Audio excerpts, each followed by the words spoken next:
وہ اپنے خوابوں کے حصول کی جانب اس کامیابی سے ربا دبا تھا۔ ایک ہی جست میں وہ کہاں سے کہاں پہنچ چکا تھا۔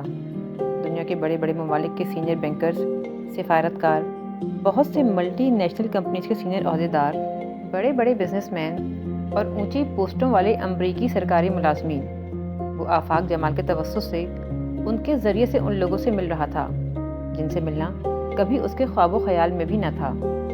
کیا اس آدمی کے کانٹیکٹس تھے اور کہاں کہاں پر اس کی دوستیاں اور تعلقات تھے۔ واشنگٹن میں بعض ایسی مستقل سیاسی اور سماجی شخصیات تک سے ان کی سلام دعا تھی جو وہاں کی سیاسی اور سماجی زندگی میں کافی اثر رکھتی تھیں۔